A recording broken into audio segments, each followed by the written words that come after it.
Pak Nafis, sebelum kita lanjutkan ke saham-saham lainnya, saya ingin mengajak pemirsa terlebih dahulu untuk mencermati posisi indeks harga saham gabungan pada penutupan perdagangan di Kamis 23 Juli 2026.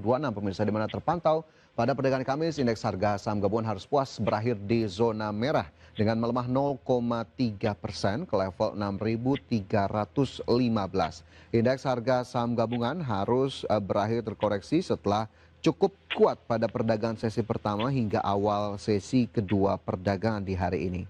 Secara mingguan, indeks harga saham gabungan masih mampu menguat 4,52% meskipun secara year to date, indeks harga saham gabungan terkoreksi 26,96%. Dan kita lihat sejumlah data dari perdagangan di sesi pertama dari indeks MNC 36 pemirsa terpantau turun 1,02% ke level 273,75. Jakarta Islamic Index menguat 0,42% ke level 382,284. LQ45 terkoreksi 0,86% ke level 627,116. Dan kita lihat dari sisi sektoral, sektor properti ini masih cukup kuat pada perdagangan Kamis, naik 3,13%. Konsumsi primer menguat 1,56%. Industri terkoreksi 1,32% dan konsumsi non-primer melemah 1,16%.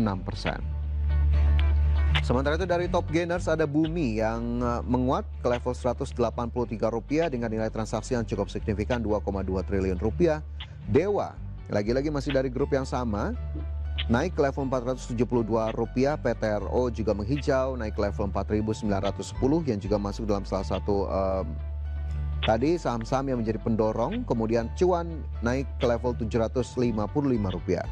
Sementara dari sisi top losers, pemirsa ada TPIA yang terkoreksi ke level 2.170, BBCA dari sektor perbankan terkoreksi ke level 6.275 dan DSSA ke level 875, kemudian BNBR melemah ke level Rp108 per saham.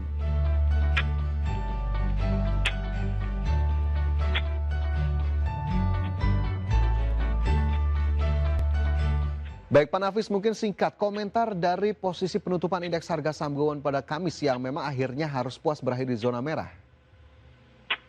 Oke, menurut saya ini lebih cenderung aksi profit taking yang dilakukan oleh para investor.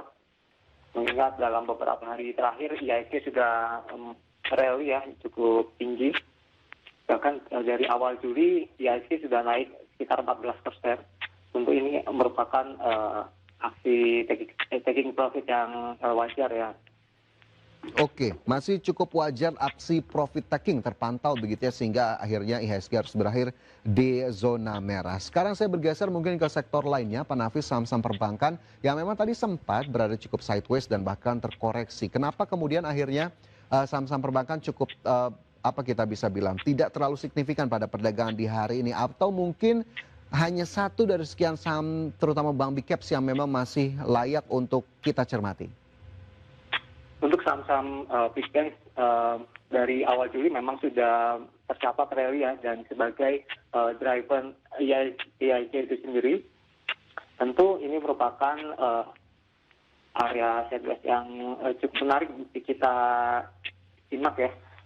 Untuk sebagai contoh yang saya pantau saat ini adalah BBCA dengan area support terdekat di 6.075 hingga 6.275 Pak.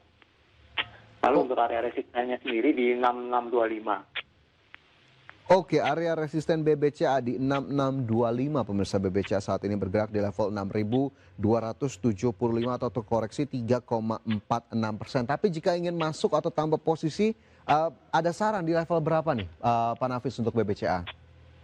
Mungkin bisa ditunggu di area supportnya yaitu di 6.050 Pak.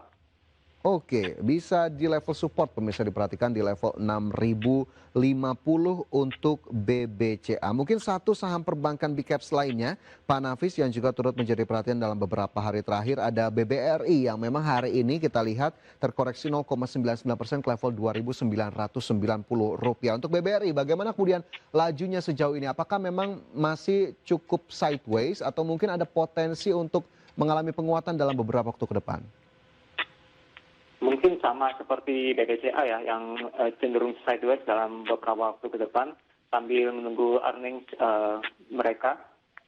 Dan BBRI juga cocok untuk kita koleksi mengingat dividen yield yang ditawarkan juga cukup atraktif ya. Seperti pada tahun lalu yaitu sempat 10%. Kemungkinan di tahun ini mencapai 11%, Pak. Oke. Menarik, jadi memang tidak terlalu berbeda begitu ya dari saham big cap sebelumnya tadi juga sudah diulas. Pergerakan IHSG. Mas, saat ini Big Bank tercatat memang Pak. Oke. Jadi akhirnya kita kembalikan lagi kemudian kepada ekspektasi bagaimana kemudian dari rilis laporan keuangan meskipun kita harapkan ini juga bisa menjadi driver kembali dari indeks harga saham gabungan. Baik, tadi ada beberapa pertanyaan yang masuk Pak Nafis, akan saya bacakan begitu ya. Tadi pertanyaan yang pertama masuk dari Pak SM Jakarta. Pak SM, terima kasih sudah bergabung bersama kami di WhatsApp Interaktif. Mohon update-nya untuk saham Vektor Pak Nafis, VKTR. Jika mau buyback, support di level berapa?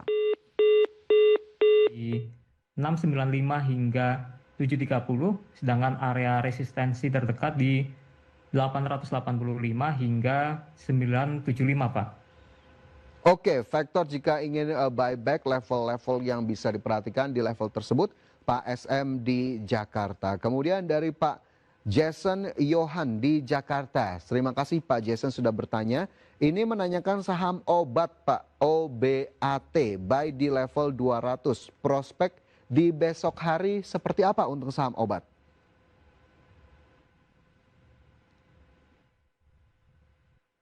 Ya, baik, sepertinya ada kendala teknis pemirsa terkait dengan pertanyaan saya tadi. Ada dua pertanyaan yang masuk. Saham pertama tadi sudah diulas oleh Pak Nafis, begitu ya. Kemudian saham kedua ada obat, begitu ya. Saham obat tadi ditanyakan oleh Pak Jason Yohan di Jakarta. Apakah kemudian ada yang mungkin dari Anda sama, begitu ya, terkait dengan saham ataupun portofolio saham hari ini. Baik, pemirsa, sepertinya karena ada kendala teknis dan memang kita sudah sampai di ujung sesi IDX Second Session Closing. Mungkin pertanyaan-pertanyaan akan kita lanjutkan di sesi berikutnya. Pemirsa, terima kasih sudah bergabung bersama kami melalui WhatsApp Interaktif IDX Second Session Closing. Mohon maaf jika ada pertanyaan yang belum terjawab. Pak Nafis, terima kasih banyak sudah bergabung bersama kami dalam IDX Second Session Closing. Kita akan lanjutkan kembali di sesi berikutnya. Dan pemirsa, jangan lupa saksikan program Prime Market Highlights yang akan tayang pada pukul 20 waktu Indonesia Barat. Dan tentu ikuti terus beragam informasi pilihan hanya di IDX Channel TV Bisnis nomor 1 di Indonesia.